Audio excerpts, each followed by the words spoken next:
There's a moment when you realize it's over. Maybe they said the words. Maybe you did. Maybe it was just that look, that silence, that shift in the air between you. And in that moment, most people do what feels natural. They chase. They plead. They explain. They promise to change. They turn themselves inside out trying to prove their worth. But Machiavelli would watch this display and see only one thing: the moment you hand over all your power. Because here's what no one tells you about breakups. They're not about love lost. They're about power transferred. And the person who keeps their composure, who remains unmoved while the other spirals, doesn't just win the breakup. They rewrite the entire story of what happened between you. Let's get one thing clear. When someone breaks up with you, they expect a reaction. They've rehearsed this moment. They know what they're going to say when you beg. They've prepared for your tears, your anger, your desperate attempts to negotiate. What they haven't prepared for is nothing. Complete calm acceptance. Because that's not how the script is supposed to go. Most people think winning a breakup means getting them back. But Machiavelli knew better. Winning means making them question everything. Making them wonder if they just made the biggest mistake of their life. Making them realize they never really knew you at all. And you do this not by fighting for them, but by making them fight for your attention. The average person's breakup strategy is emotional suicide. They text constantly. They show up at places they know their ex will be. They post cryptic social media messages. They turn mutual friends into messengers. They become exactly what their ex expected them to become: desperate, predictable, weak. But the Machiavellian approach is surgical precision. You become the one thing they can't predict, can't control, can't read. You become dangerous through absence. Here's the brutal truth about human psychology that Machiavelli understood centuries ago. We don't miss what we have. We obsess over what we can't have. When you chase someone who left you, you confirm their decision was right. When you disappear completely, you make them question everything they thought they knew about you, about the relationship, about themselves. Think about the most powerful people you know. When they're rejected, do they beg? When they're dismissed, do they argue? When they're replaced, do they compete? No, they vanish. They become unreachable. They force the world to come to them. And that's exactly what you're going to do. Silence after a breakup isn't just the absence of communication. It's a weapon. But most people wield it wrong. They go silent to punish. They disappear to make their ex feel guilty. They withdraw to manipulate a response. This is amateur hour. The Machiavellian uses silence for one reason only: to shift the entire power dynamic. When someone breaks up with you, they're making a statement. They're saying they can live without you. They're saying they've moved on. They're saying you're not worth fighting for. Your natural instinct is to prove them wrong. But here's what Machiavelli understood. The moment you try to prove anything, you've already lost. Instead, you make them prove something to you. Complete radio silence does something psychological that most people don't understand. It creates a vacuum. And nature, including human nature, abhors a vacuum. When you don't react, don't respond, don't exist in their world anymore, their mind starts filling in the blanks, and the human mind, when left without information, always assumes the worst-case scenario for them, the best-case scenario for you. They start wondering, is he okay? Why isn't he fighting for me? Did he never really love me? Is he already with someone else? Has he moved on that easily? Was I just replaceable?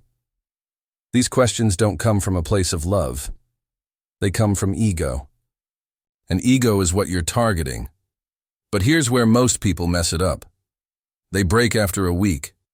They crack after seeing their ex's Instagram story. They send that casual text just to check in. And with one message, they destroy weeks of psychological warfare. The key to strategic silence is that it must be absolute. No exceptions, no slip-ups, no moments of weakness. Delete their number. Unfollow them everywhere. Block them if you have to. Not because you're angry, but because you're strategic. You can't maintain the psychological advantage if you're constantly reminded of what you're missing. You need to become genuinely unreachable, not just pretending to be. This isn't about being petty. This is about psychological positioning. When they can't reach you, can't read your emotions, can't predict your next move, you become something. they've never encountered in their relationship experience. Unpredictable. And unpredictable people hold power because they can't be controlled. Your ex broke up with you thinking they knew exactly what would happen next. They thought they had you figured out. Silence shatters that assumption. It tells them they never knew you at all. And that realization, that's where the real psychological shift begins. While they're expecting you to fall apart, you're going to do something that will drive them insane. You're going to become better. Not for them, for you. But the beauty of Machiavellian strategy is that personal improvement becomes psychological warfare without you even trying. Most people think the best revenge is success. But Machiavelli knew better. The best revenge is indifference backed by undeniable improvement. When someone leaves you expecting to find you broken, and instead finds you thriving, it doesn't just hurt their ego. It makes them question their own judgment, their own worth, their own decision-making ability. Here's what you're going to do.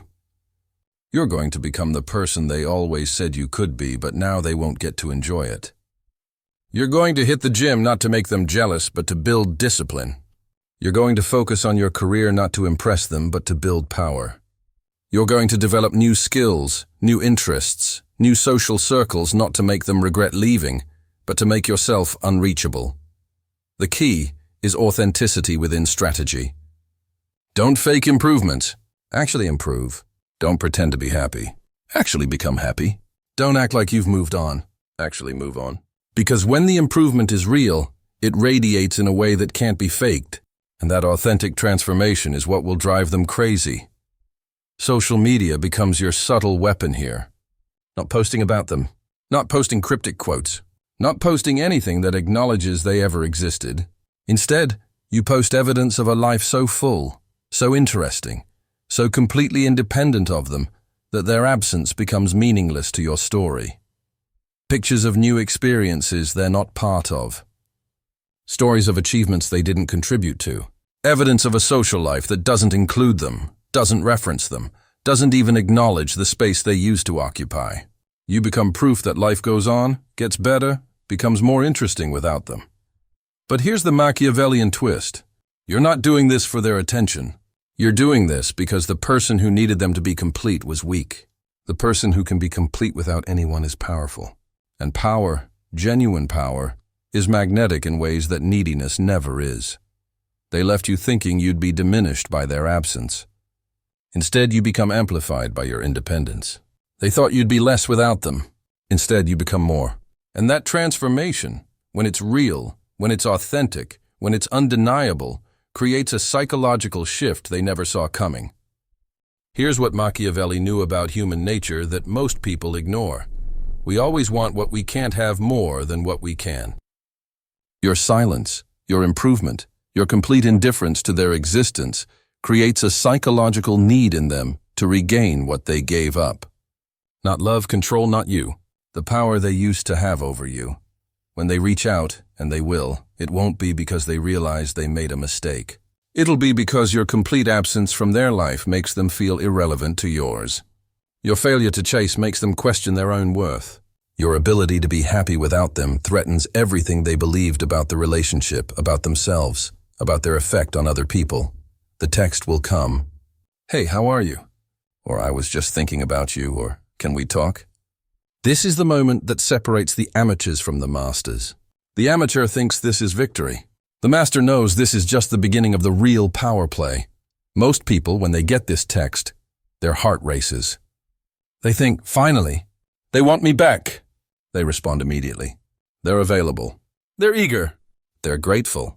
And with that response, they hand back every ounce of power they've spent months building. Don't be most people. When they reach out, you have three options. Ignore completely, respond with devastating politeness, or respond with indifferent kindness. Each sends a different message, creates a different psychological dynamic, achieves a different strategic outcome. Ignoring completely says, "You don't exist in my world anymore." Devastating politeness says, "I acknowledge you exist, but you're a stranger now." Indifferent kindness says, "I harbor no ill will, but you're no longer relevant to my happiness." If you choose to respond, the key is emotional distance. No matter what they say, no matter how they try to pull you back into old patterns, old emotions, old dynamics, you remain unreachable.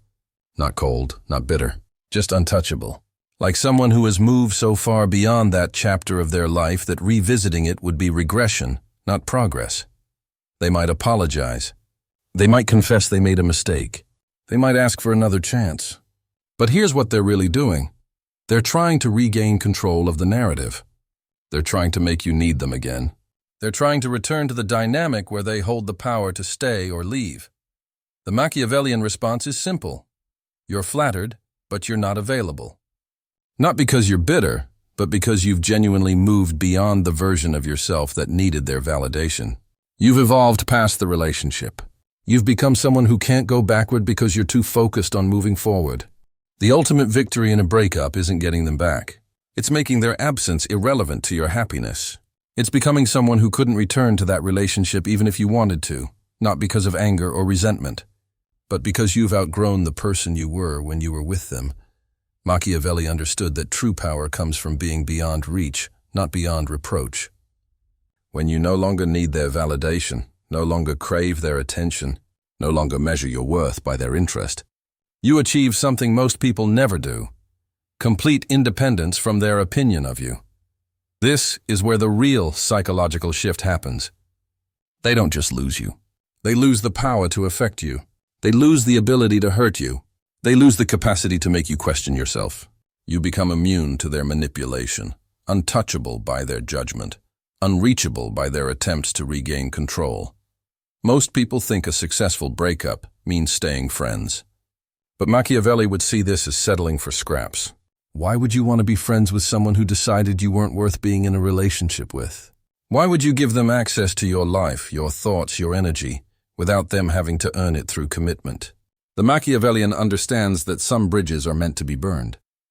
Not out of spite, but out of respect for your own evolution. You can't become who you're meant to be while maintaining connections to people who preferred previous versions of you. Here's the paradox that drives people crazy. The less available you become, the more valuable you appear. The less you need them, the more they question why they didn't fight harder to keep you. The more complete you are without them, the more incomplete they feel without you. But by the time they realize this, by the time they understand what they lost, by the time they're ready to fight for you, you're already gone. Not physically, but psychologically. You've moved beyond the need for their recognition, their approval, their love. The person who left you was weak enough to need to leave. The person you've become is strong enough not to care. They gave up someone who would have stayed forever. You lost someone who was capable of leaving. In that exchange, they lost more than they'll ever understand. The final Machiavellian principle: never let someone who gave up on you have the privilege of watching you build the life they chose not to be part of. Your success, your happiness, your evolution, these aren't gifts for their viewing pleasure. These are rewards for your resilience.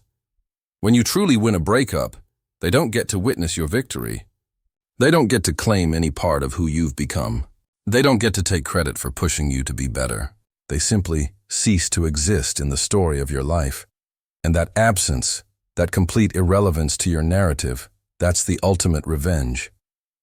Not because you planned it, but because you transcended the need for revenge entirely. You didn't just win the breakup. You won yourself back. And once you have yourself completely and unconditionally, no one can ever take that away from you again.